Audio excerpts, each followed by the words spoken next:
Beginning in the 1980s, a belief has slowly taken over the world.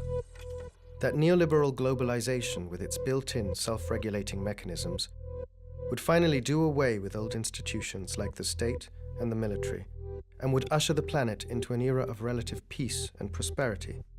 Free trade will bring on a Great Depression. 9/11 and the current economic crisis have shown that belief to be largely a myth. But many signs were already there. Markets have always relied on state power and military might. America's transformation from republic to economic superpower following World War II was accompanied by the creation of a global network of military bases, unlike any other in history. According to the Pentagon's Base Structure Report, today these amount to 716 in 38 countries. More than 250,000 soldiers are stationed on these bases. In addition to this, the US has a military presence in 110 countries around the world. A year after his election, Barack Obama approved the new administration's first military budget. This amounts to $680 billion, $30 billion more than Bush's last defense budget, and almost equaling the $787 billion set aside by the new administration for the economic crisis stimulus package. Why, despite the crisis, does the military budget keep growing? Are crises and military expansion related in some way? When we have different presentations or sometimes bands that come, or even when we have talent night, if we have people that want to show off their talent, we have a stage. We've done all sorts of things here, from a Halloween party, there's Christmas parties, there's other events that happen here at this center as well. Yeah, they have salsa classes, so I've never taken the salsa class. In the early 21st century, military bases, the network of military bases all around the world, forms the new empire that the United States is trying to build.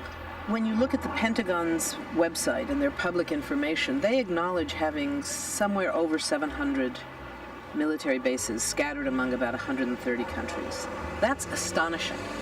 That's astonishing. Most Americans have no idea. There are more than 250,000, more than 250,000 U.S. troops stationed on these bases all around the world. It's not illegal to tape, but I gotta respect the manager's point of view. Those are the movies that we have, and the movies are free. The unit of empire in the classic European empires was the colony.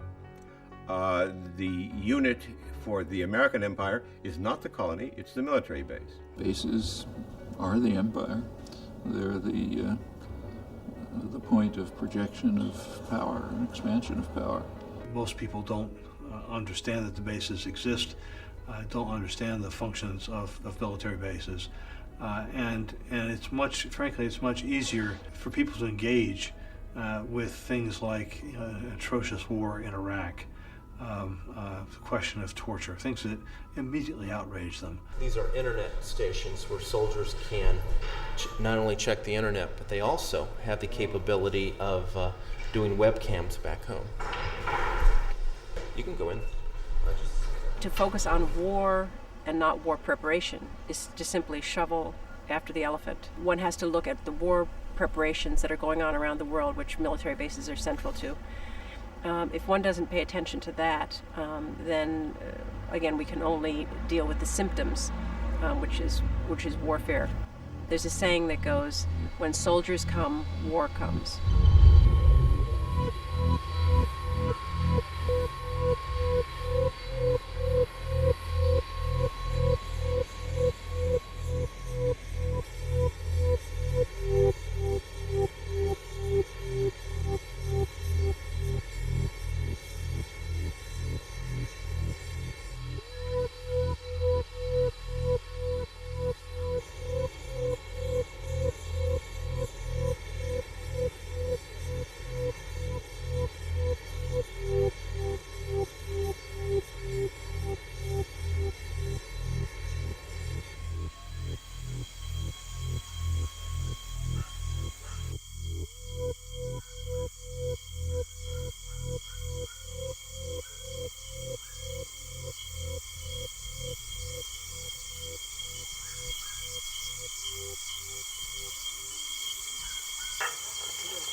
軍がそこに沖縄に入ってきたら、大昔はこの鐘をね、こういうので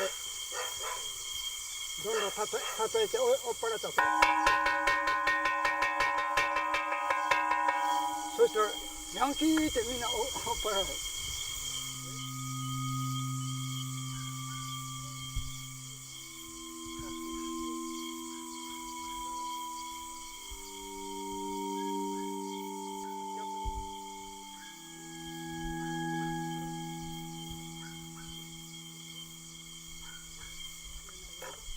やっぱり米軍基地というのは土地だけ奪ったんじゃなくして人の命も奪ってね、文化も歴史もみんな奪ってるわけだから、これは許してならん。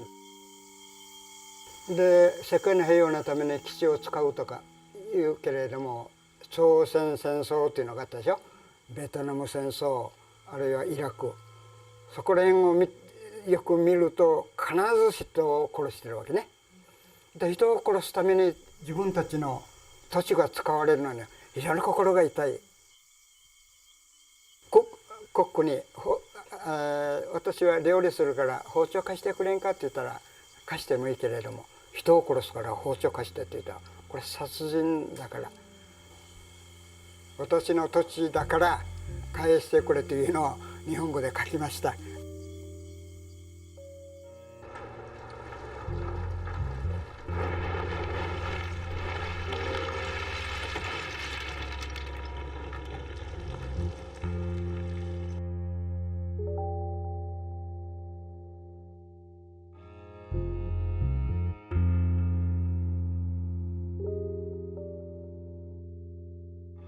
World War II marked the birth of America's global empire of bases. For Germany, Italy, and Japan, the defeat was followed by the establishment of a permanent American presence that continues to this day. Nowhere is this clearer than in Okinawa, a little island south of the Japanese mainland, which after the war remained under US administration until 1972, when the island was returned to Japan. In those years, the US established dozens of military bases on the island. Today, along with South Korea and due to its proximity to China and Taiwan, Okinawa still represents America's military stronghold in East Asia. The island hosts 38 US bases, which house a force of 35,000 soldiers. The growing tension between the US and the Soviet Union following the war led to an unprecedented global military buildup and to a strategy of exploitation of people's fears that in various forms has continued to this day. You know how bad sunburn can feel. The atomic bomb flash could burn you worse than a terrible sunburn, especially where you're not covered. In those years, America expanded into new territories. Such is the case of Diego Garcia, a small island in the Indian Ocean, part of the British Overseas Territories, whose inhabitants got caught up in the global power struggle.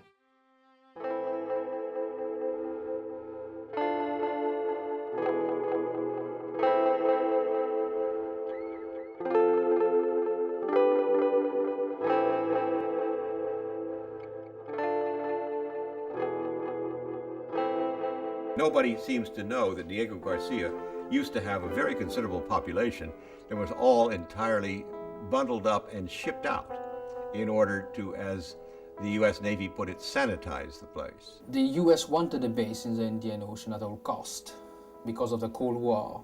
Diego Garcia has a most wonderful, lagoon that would really be the ideal place for a base.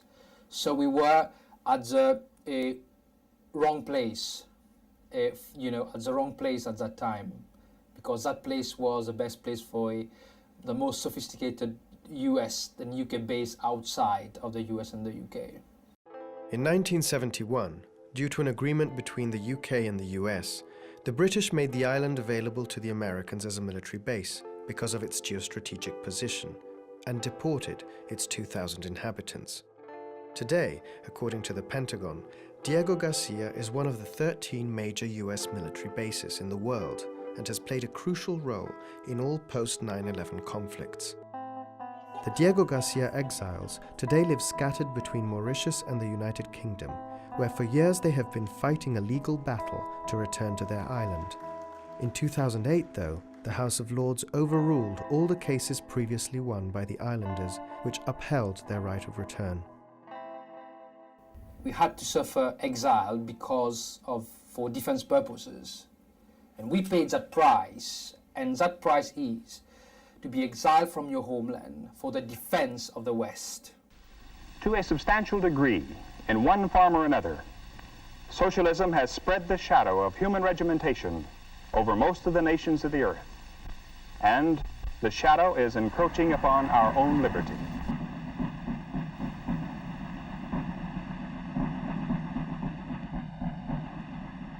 I was certainly a Cold Warrior. I thought that the Soviet Union was a menace. I still do. I still believe that we had every right to try and defend ourselves against the power of the Soviet Union. I began to change. I got new information after the collapse of the Soviet Union in 1991.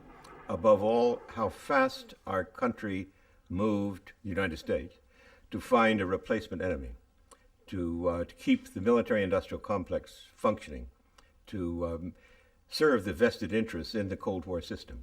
I was appalled by this. I believe that we should have had, after the collapse of the Soviet Union, that eliminated any basis for this global apparatus. There was no further reason for it. It was irrelevant. Instead, they moved at once to find another enemy: China, terrorism, drug lords, even instability, anything to keep it going. We need an enemy. It's like we were a football team and we've been practicing to play a game. We learned certain plays, and now we don't have any opponent. How can we play this game anymore? And so they needed a new enemy. And the new enemy, well, for a while it was drugs. We had a war on drugs. But then came terrorism, and that was a very good substitute in the minds of our leaders. Sometimes we're afraid of big things, and sometimes we're afraid of very little ones. But now there's something else about fear that I don't think you quite understand, Billy. What's that? Well, sometimes when you become afraid, there isn't anything that's really dangerous. Sometimes you think things are dangerous when they're not. John Stockwell, a former CIA agent, wrote, I think, a very prescient book called In Search of Enemies, in which he identified different eras in the U.S. society where the propaganda machine was geared up to identify a particular enemy of the moment, in order that the U.S. public would support a military buildup or support a particular war.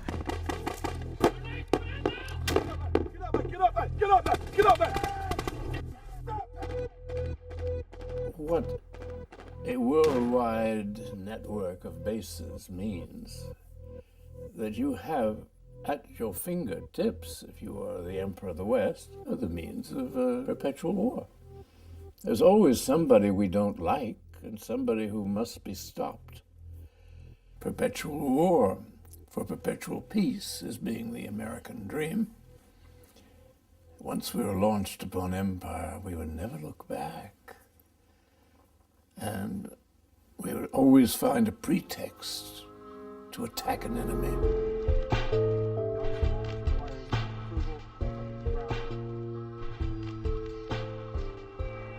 Targeting is an intricate process. Many things are considered.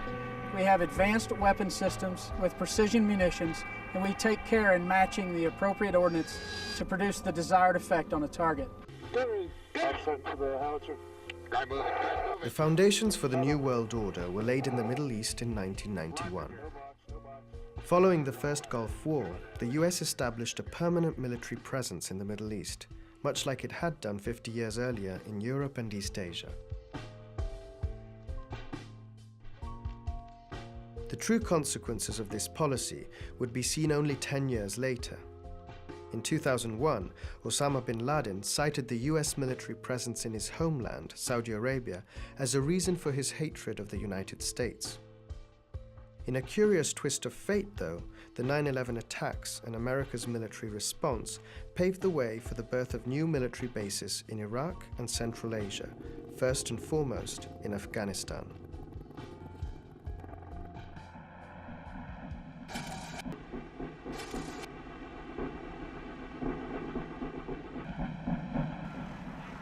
The relationship between bases and war is a hand-in-glove relationship. Bases, most of the U.S. bases, I would say the majority, are the result of war. They are the booty or loot of war, in the sense that they were captured during wartime and never given back. Following the U.S. bombing of Iraq in 1991, the United States wound up with military bases in Saudi Arabia, Kuwait, Bahrain, Qatar, Oman, and the United Arab Emirates. Following its bombing of Yugoslavia in 1999, the U.S. wound up with military bases in Kosovo, Albania, Bulgaria, Macedonia, Hungary, Bosnia, and Croatia. Following its bombing of Afghanistan in 2001 and 2002, the U.S. wound up with military bases in Afghanistan, Pakistan, Kazakhstan, Uzbekistan, Tajikistan, Kyrgyzstan, Georgia, Yemen, and Djibouti. Following its bombing and invasion of Iraq in 2003, the United States wound up with Iraq. Staying behind, I believe, is actually the ultimate purpose of many of these wars.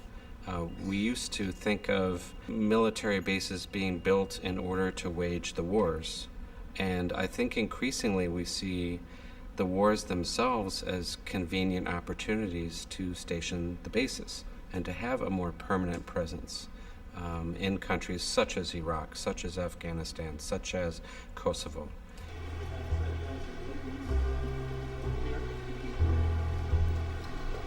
Also have some freeways.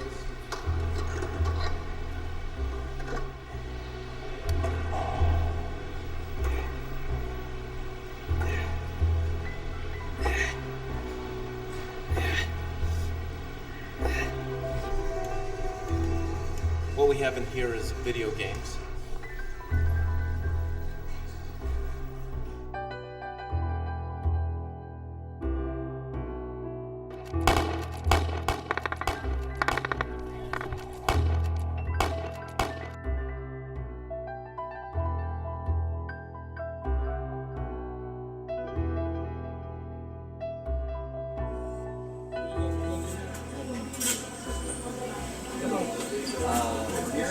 Number 9 and Diet Coke.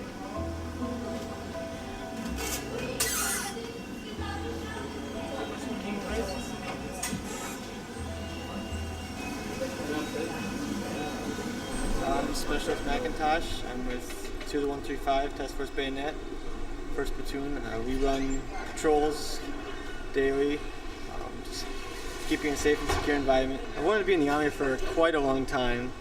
And when I hit that age, I was like, well, it's a good way to pay for college, get to do something I wanted to do for a long time, and guns, doing active. I never wanted a desk job, so it had to be infantry for me. Something where I could be moving around, constantly doing something active. So. How do you feel about being deployed to Iraq or Afghanistan? I'm nervous, but I'm ready. If I get called to go, I think it'd be another exciting experience for me. Find the baton! Find the baton! Find the baton! Start the start!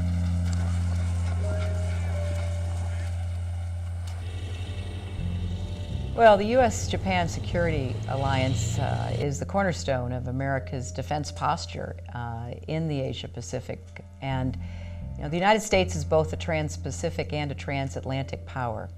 But we couldn't project that power without the men and women who serve here in Japan. As we look at the region, it is at peace, but we have threats like what we hear every day from North Korea. And the security mission is essential to continuing to undergird America's leadership and being prepared for the kind of challenges we face, but also to seize the opportunities for a better future.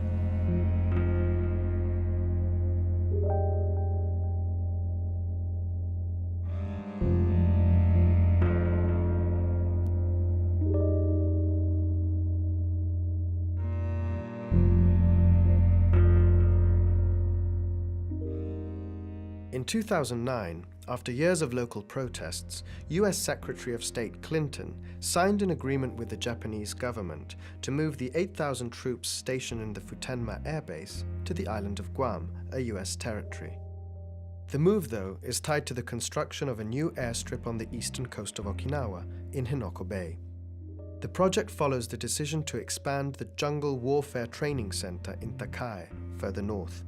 In short, the US has agreed to return some land to the locals, but only if they accept to give up more land elsewhere on the island.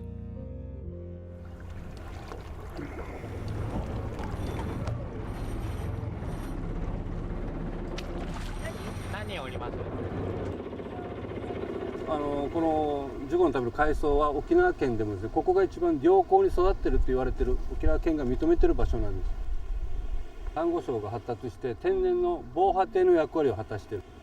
海岸線が守られているということと、それと同時にこのジュゴの食べる海藻がここに繁茂するのは穏やかな内海があるからですという米軍の海兵隊の基地です。で、彼らはなぜここに来るかというと、ここがアメリカ本国で海兵隊を没収するパンフレットに使われているわけです。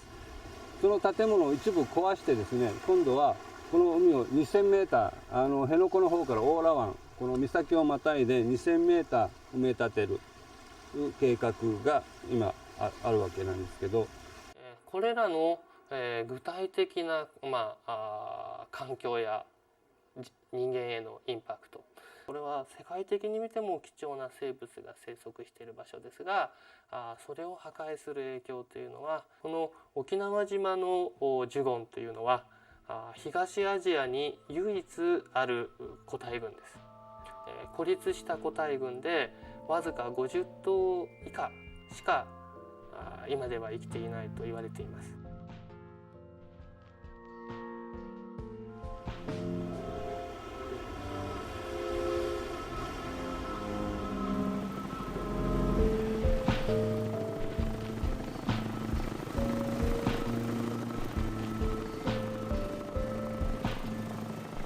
この森がやんばるの森といって、沖縄で唯一大きな森です。もう本当に、この自然を僕らのものにしたい。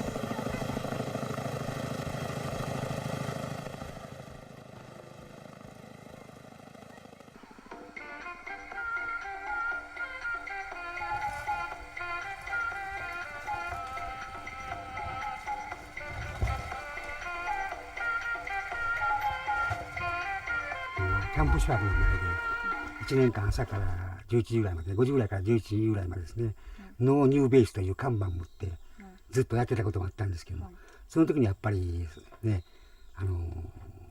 いろいろ話しかけてきた彼らからその朝の弁当のそのハンバーグとか、だからその別に彼ら自身も若い子なんでね、そのイラク行ってイラク人をこう殺すことを目的としているようには思えなかったんですけども、こういうやっぱり人殺し、人を殺す訓練をこのままにしてはいけないと、そのことをなんとか妨げる行動をすればここに4つは作られないと、もう年ですから、だからこれずっと座り込んでるということです。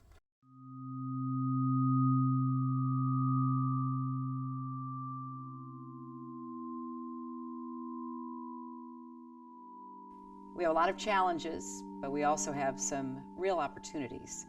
And it's up to each of us to determine the role that we will play on behalf of our country and our leadership. But I have every confidence that when it comes to defending America's security and advancing our interests, we have nobody better than all of you. So thank you, and thanks to your families. Thanks for the service and the sacrifice. And thanks for making a difference every day.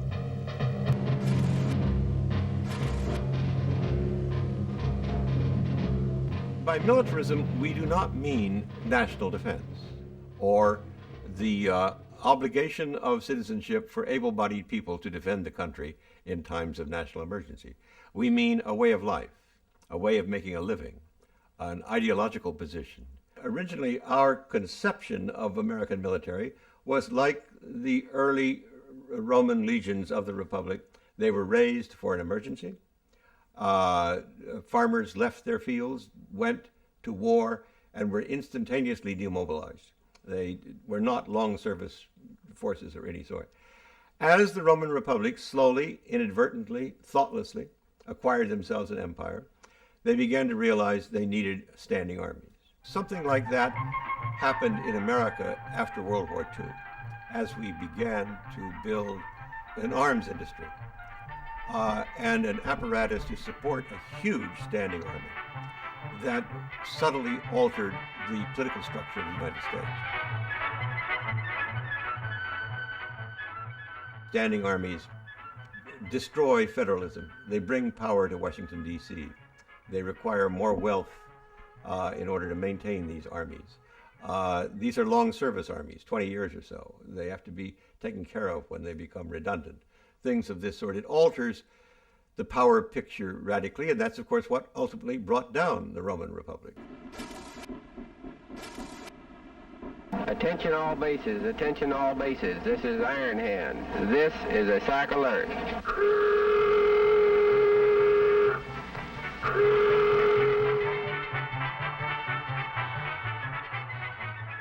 Who owns this place? Who owns General Electric? They make atom bombs. Well, how do they get the money to make them? And who's giving it to them? And why? To protect us from what? These are all questions that somebody like Obama should have been asking himself. It just didn't happen, the empire. It was designed. And those bases just came along like, you know, some terrible cancer.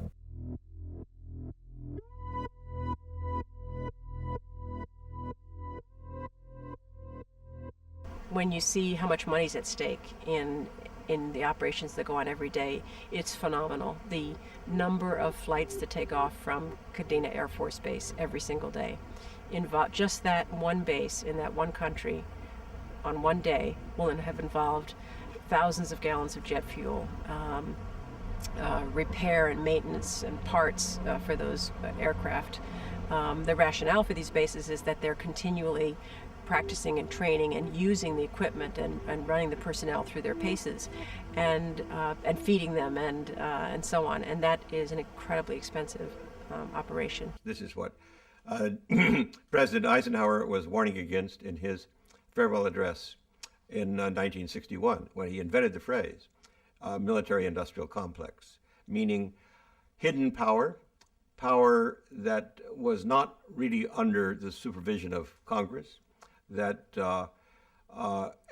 that was often out of control, represented private interests rather than the national interest. I'm sorry to say that we in America did not pay attention to the warning he gave it to us, and today it's close to out of control.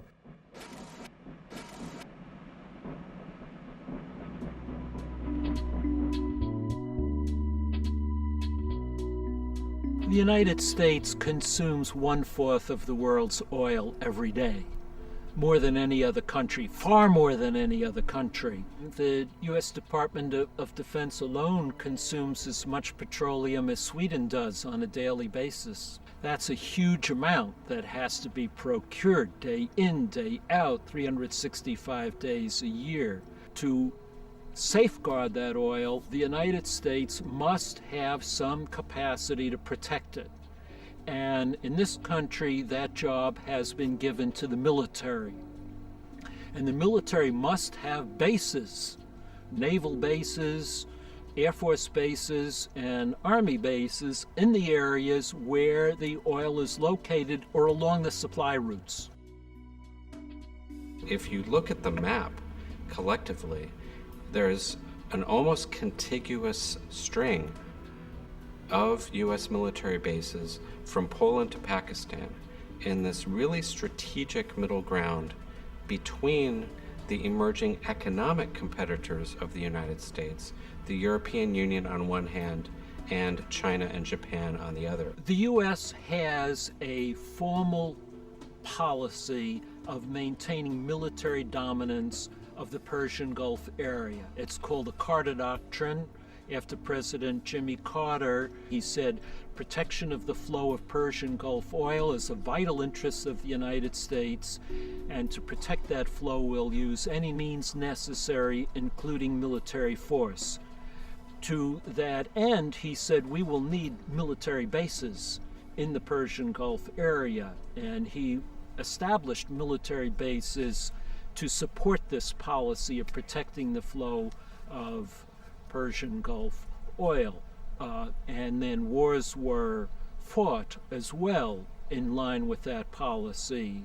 East and West are united in pioneering a new frontier of progress, serving the interest of the Saudi Arabs, serving the interest of the United States, and demonstrating the vitality of the American system of free enterprise.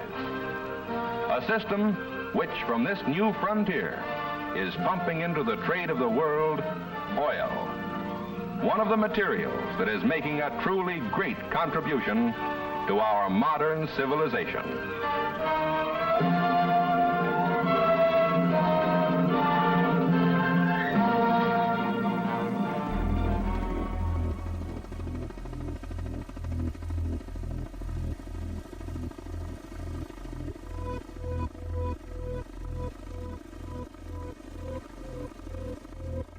One of the reasons, the reason in fact, primary one for the invasion of Iraq is to ensure U.S. control over the major energy resources of the world. The embassy that's being built inside Baghdad is a city. It's like no other embassy in history or in the world. They're not building the embassy in the city in Iraq and the huge bases around with an intention to leave. They're building them with an intention to maintain control.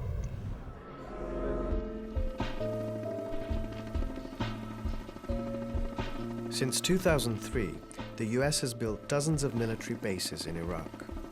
In 2008, the US and Iraqi governments signed an agreement that states that all foreign troops should leave the country by 2011. The agreement also says that the US will not seek permanent bases or a permanent military presence in Iraq. Obama's Secretary of Defense, Robert Gates, though, has stated that even after 2011, he expects to see several tens of thousands of American troops as part of a residual force in Iraq. Hence, many fear that Iraq may be used as a launching pad for future wars in the region. Often, in fact, bases created in response to an imminent threat have ended up becoming permanent.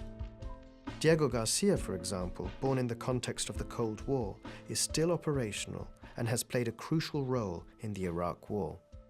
They said in their feasibility study, that the island is not safe for the people to go there, to return there. But the thing is, Americans are living there and they have developed the island.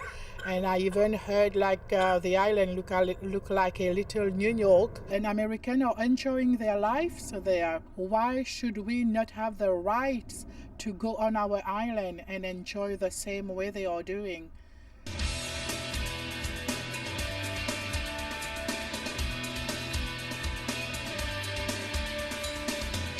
Known by many as the Navy's best-kept secret because of its remote location, Diego Garcia is actually home to about 3,000 residents at any given time.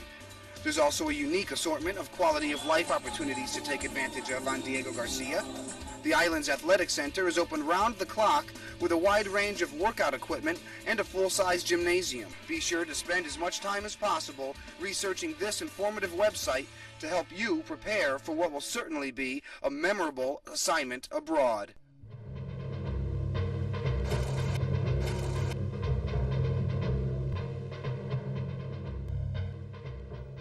By hosting U.S. bases, countries lose their sovereignty in a number of ways. You can do a very interesting kind of study in terms of the thickness of the SOFA, the Status of Forces Agreement. This is what's negotiated between the United States and so-called host nations. And it determines what kind of access the United States will have, what kind of political powers, what happens when U.S. soldiers commit crimes in these countries. And what you find is that the countries that have less power or leverage in relationship to the United States have much thinner sofas. In these countries, you'll find that when U.S. soldiers commit crimes, they're not held accountable. They're not tried under the law of the host nation. They're not put into prisons in the host nation. Often they're just brought out of the country back into the United States or deployed to a war zone because, as they say, boys will be boys, and these guys have been trained to be more aggressive, and so they were aggressive.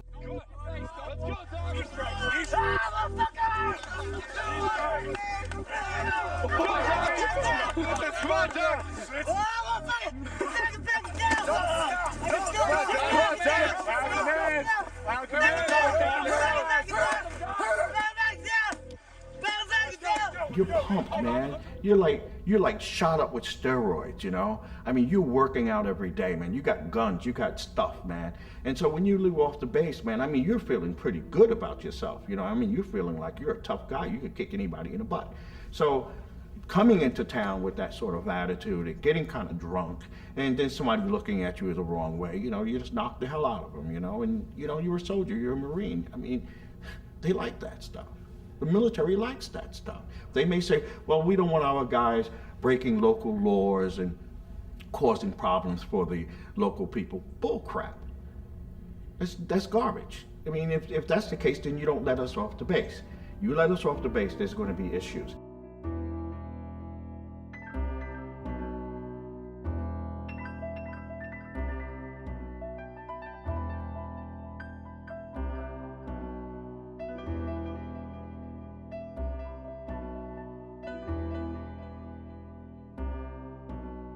I heard on the news one day about a Okinawan girl had been raped by United States military men.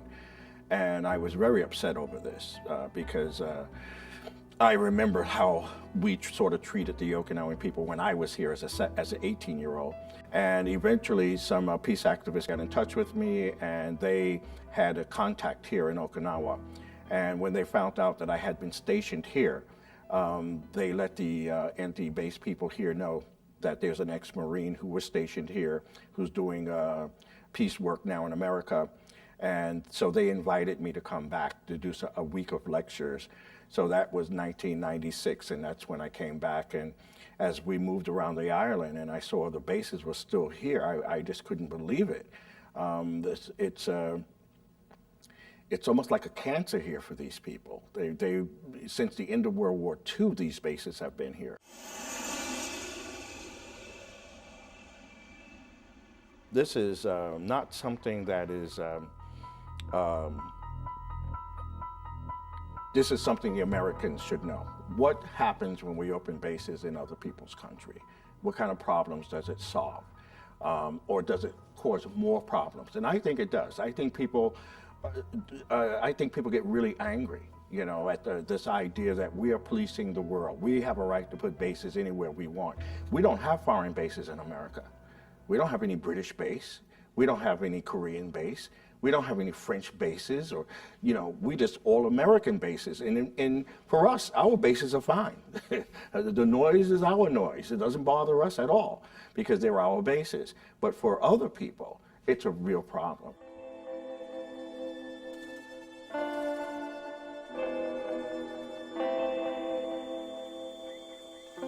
これが今までのね、米軍の沖縄における事件事故のことですね。一番もうどれでも大変なことでしたけれども、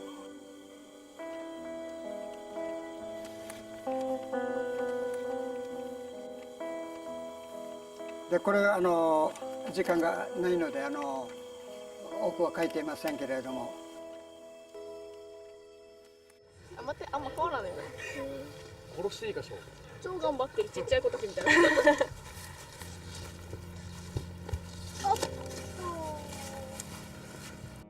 この普天間の基地の大きさとかも実際の大きさではないけどさ、だいたいこっちにメートル書いたりとかして、このやっぱりね、周りのところが周りにはたくさんあって。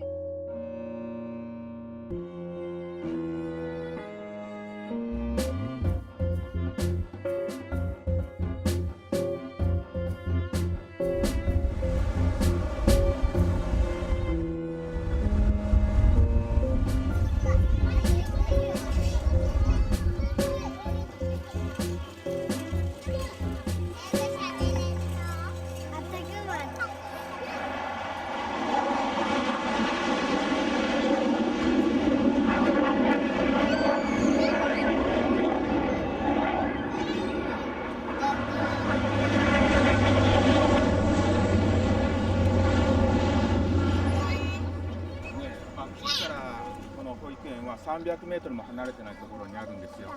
でここはって言って飛行機が離着陸するところなんですよね。ですから特にこう低空飛行で飛行機が飛んでくるんですよ。で本当にヘリコプターなんか人の顔が見えるぐらい近づいてきますよ、低空飛行。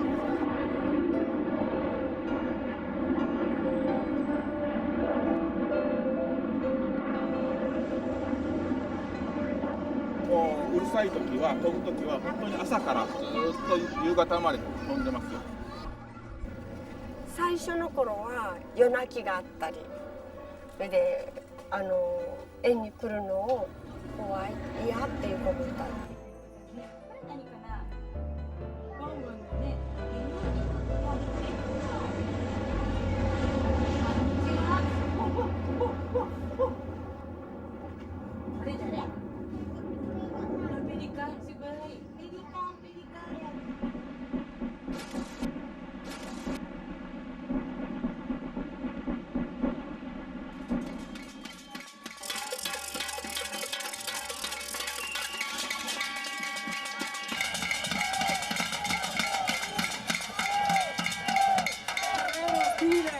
Perché sappiano che Vicenza non accetterà altre basi militari, ma non accetta neanche di vedere meccanismi di morte sui propri territori. E quindi siamo per lo smantellamento di queste strutture, perché chi ha le armi se ne vada ancora una volta a casa. In 2007, the US revealed its plans for a new military base in Vicenza, Italy, just a few miles away from the city's historical center. Vicenza already hosts a US military base, the Caserma Ederle, home to the Southern European Task Force and one of 10 major US bases in Italy. The area designated for the new base is the ex-civilian airport Dal Molin. The plans for the new base include 48 buildings over 20 acres of land. I couldn't give a damn about Vicenza, because in Vicenza you have 4 people in Vicenza, 3 of whom are over the age of 90, and the base in Vicenza is a nothing of a base. It doesn't generate smoke, noise, there are no planes landing. So anybody who complains in Vicenza, from my point of view, is a dirty commie, okay? But why? Because the Italian government, the region, the authorities have decided, yes, and they want to make a noise, even though these are entirely harmless people. It's like having tourists. They don't have tanks, they don't have helicopters, they don't crash airplanes on your head. So it's purely ideological and negativist by a bunch of people who don't do anything and are worthless.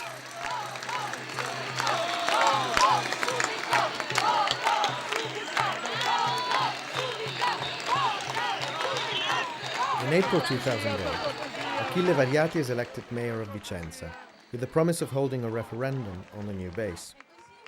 It is set to be held on October 5th, but just a few days before, the Italian Supreme Court blocks the referendum.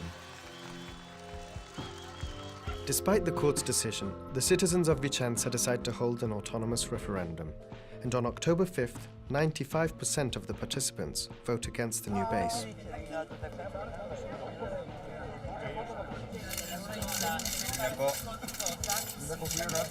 A me gli americani non stanno bene e lo vengo a esprimere qua, perché è quasi 70 anni che è finito la guerra, abbiamo ancora qui le truppe di occupazione. Despite the clear opposition of the people of Vicenza, though, the Italian government gives the US the green light to go ahead with the new base. It's not unusual for the normal democratic process to be subverted when it comes to military bases. Most bases are in fact covered by secret treaties between the US and host nations. In Italy's case, this is the 1954 US-Italy bilateral agreement, never made public nor ratified by the Italian Parliament.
だ止める理由わかる？こんな気持ちあなたにわかる？しかしな、僕らこんなにな、日本政府やアメリカ政府にいじめられてきてもな、俺たち沖縄の人がな、アメリカ人をこの歴史の中で殺したことがあるか、殺めたことがあるか、婦女暴行されな、ジェット機を落とされな、ヘリコプターを落とされな、この基地はそういう基地でしょう。この60年の苦しみをな、それに耐えてきているんだよ、僕らは。あなたは任務かもしれないな。我々はここでの歴史的な任務だよ。次の世代にこのような歴史を与えない。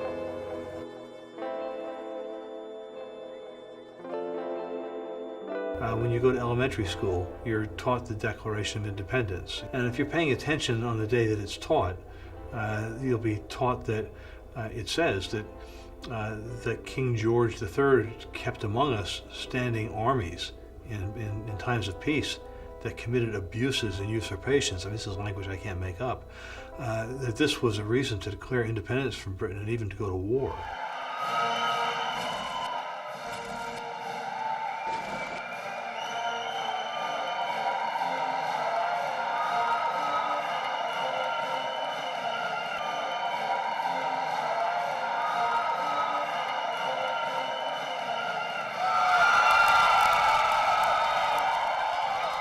Obama's election was hailed by many in the world as the beginning of a political phase radically different from that of the Bush administration. And in many ways it has been. But the ever-growing military budget, the escalation of the war in Afghanistan, the uncertainty surrounding the fate of the US bases in Iraq, and the plans for new military bases in a number of countries show how hard it is for this or any other president to challenge those policies that benefit the military-industrial complex and perpetuate US hegemony over the rest of the world. The US must now choose. Will it destine the country's dwindling resources to strengthen social and democratic institutions, or will it continue to fuel this parasitical complex that by definition can only produce new weapons and new wars?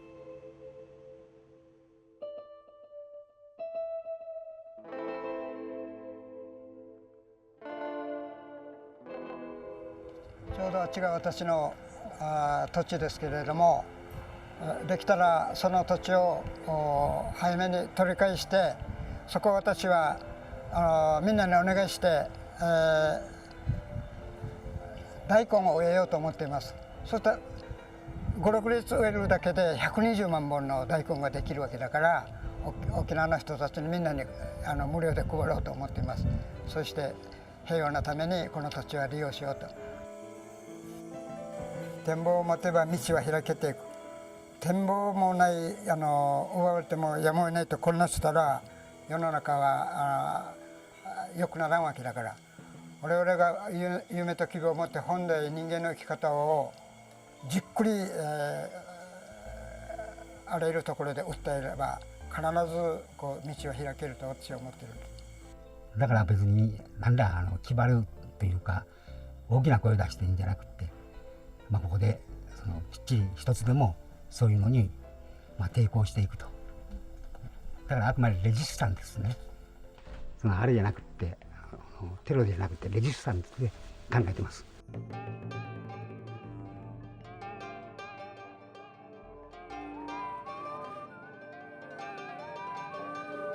We're here to provide a safe and secure environment for everybody, regardless of what ethnic group they are, and to make sure that people have the freedom of movement, that kids can go to school, that people can go to work, and people can sleep safely. And we would like to see Kosovo develop and continue to grow, and there will be a point where K4 is no longer needed, and we look forward to that day. Okay. Any questions? Anything else? Did you get everything you needed?